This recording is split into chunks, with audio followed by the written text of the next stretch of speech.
ભગવતી એવી મહામાયા આદિ અનાદિ ઈશ્વરી મહામાયા તમારી સમક્ષ મારે જે વાત કરવી છે હિરિયા લાસુડીની મહામાયા મેલડીની વાત કરવી છે.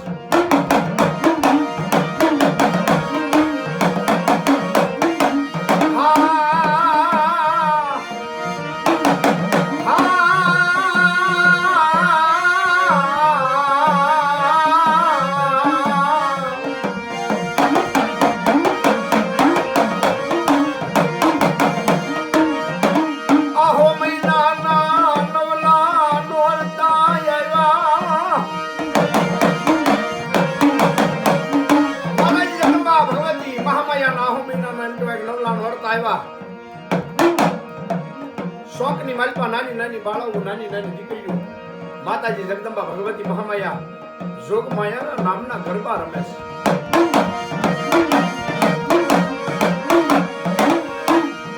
આયા મારી જોગમાયા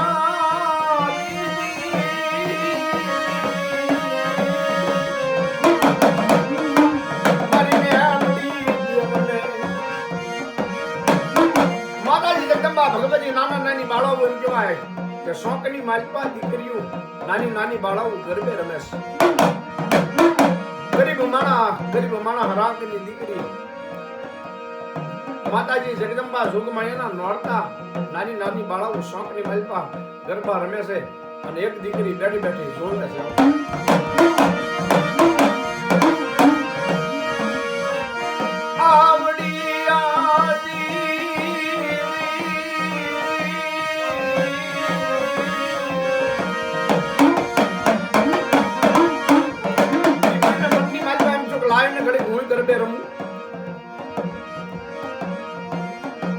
દીકરીઓના રાસના ગરબાના ટોળાની માલપા બાળા નાની એવી 8-9 વર્ષની જેની દીકરીની ઉંમર છે ગરબે રમવા જાય એટલે કહેવાય શોકની માલપા બીજી દીકરીઓ એમ કે તારો ગરબો પેલા તારો લઈ આય અને પછી અમારી હારે ગરબે રમશે.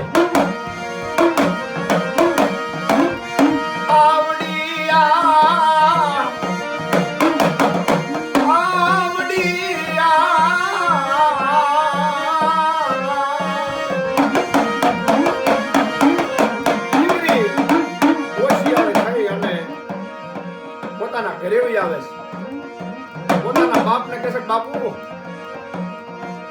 મને એક ગરબો લાવી દો કે બેટા મારી પાસે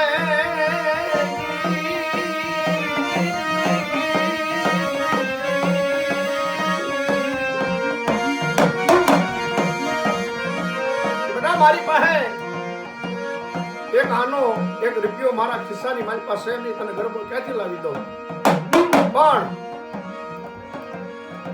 ઓલા ખૂણાની માલપા તગારાની માલપા ઝાર પડી છે એક પાલી ઝાર લઈ અને કરમણ કુંભારના ઘરે જા અને કહેજે કે મને ગરબો આપો એટલે તને ગરબો દે.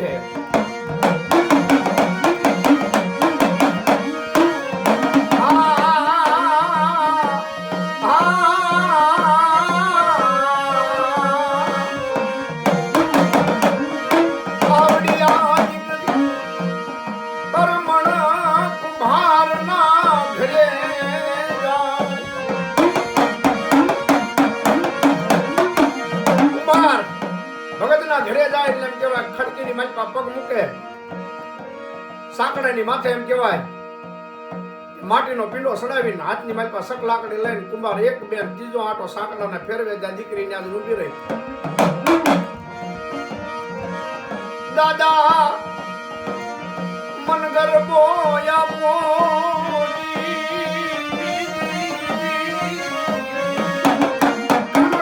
ઘરે જઈ અને દીકરી પડકાર કરે કે દાદા મને ગરબો આપો એટલે કરમણ કુંભાર એવું બોલે છે દીકરી કાઈ લાવી છો પૈસા આપ્યા છે માવતરે કે નાના બાપુ એક મને ઘરેથી મારા બાપાએ ઝાર આપી છે એક પાલી અને આ ઝાર લ્યો અને મને ગરબો આપો એટલે એમ કહેવાય કે કુંભાર ભગત ઉભા થઈ અને પાલી ગડિયાની માલપા જે ઝાર હતી જોવે એટલે જોની કુંભાર ભગત એવું બોલે છે કે ઓહો બેટા આ ઝાર રહી માણાને ખાવાની વાત તો એક બાજુ રહી પણ આ તો અમારા ગધાડા નહીં ખાય. ઝાર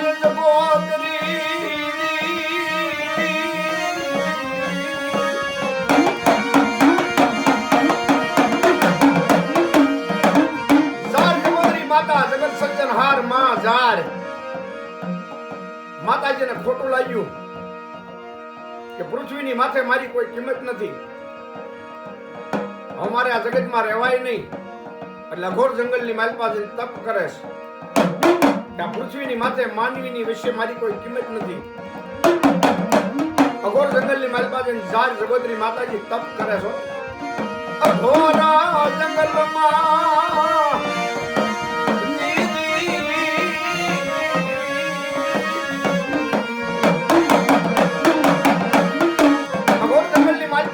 ઝાર જગોદરી માતાજી એમ કહેવાય જંગલની માલપા જઈને તપ કરે.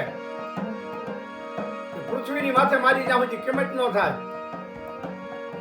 ત્યાં સુધી જગતમાં હવે તપ કરવું છે. ઝાર જગોદરી મહામાયા અઘોર જંગલની માલપા જઈને તપ કરે છે.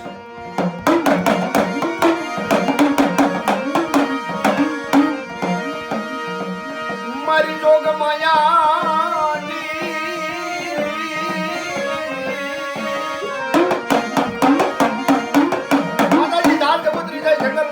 ઘોર જંગલની માલપા જઈને તપ કરે.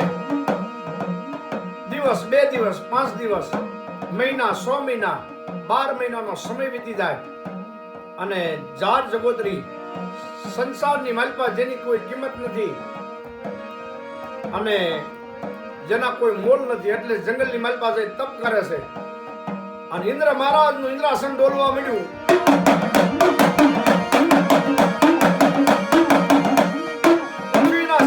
હાલવા, ધરતી મળી ડોલવા. બ્રહ્મા, વિષ્ણુ, મહેશ, ઇન્દ્રનું ઇન્દ્રાસન ડોલવા મળ્યું એટલે ખબર પડી કે જગતમાં કોઈ તપ કરે છે. દેવી દેવતા ભગવતી ભગવાન અઘોર જંગલની માલપા ઝાર માતા જગોદરીની પાસે આવીને કહે છે કે દેવી તપ કરવાનું કારણ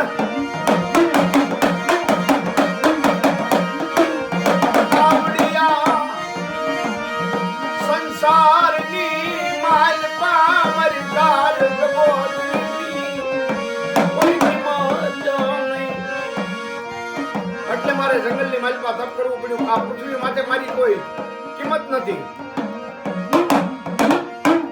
મારી હારે ન્યાય કરો. એટલે ઇન્દ્ર મહારાજ એમ કીધું આજ નહીં પણ કાલ હવા પર દી ઉગે એટલે તમારો ન્યાય તમને મળી જાહે. ઇન્દ્ર મહારાજ પોતાની કસારી ભરીને બેઠા છે અકડાઠઠ. દેવી દેવતા ભગવતી ભગવાન અને 66 જોગણી 9 લાખ લોબડી વાળી બલહાર ફેરિયાળી દેવી દેવતા ભગવતી ભગવાન પોતે ઇન્દ્ર મહારાજ પોતાની કસારી ભરીને બેઠા છે. આયા હાથ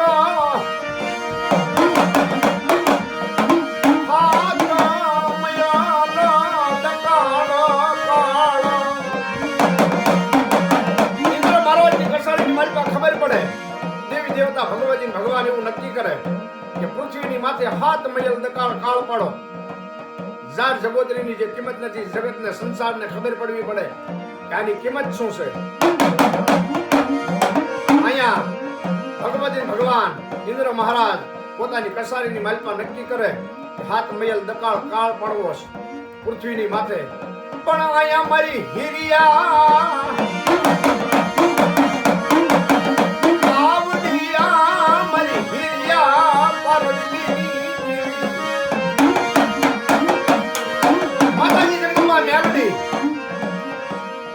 મહારાજની કસારીની માલપા ઇન્દ્ર રાજાની મણકાની જે માળા છે ડોકની માલપા એની માલપા મનનું મોતી બનીને મારી પારગલી મેલડી મારી હિરિયા લાસોડીની મેલડી બેઠી હો ઇન્દ્ર મહારાજની કસારીમાં.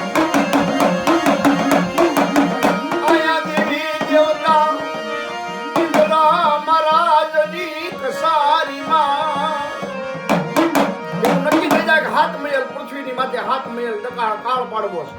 અને અહીંયા મેલડી બેઠી બેઠી ઇન્દ્ર મહારાજની મણકાની માળાની માલપા ઇન્દ્ર મહારાજની કસારીની માલપા મેલડી સાંભળે છે. કેવી માતાજી મેલડીનો અદ્ભુત ચમત્કાર. માતાજી ભગવતી મેલડીની આપણે વાત કરીએ છીએ.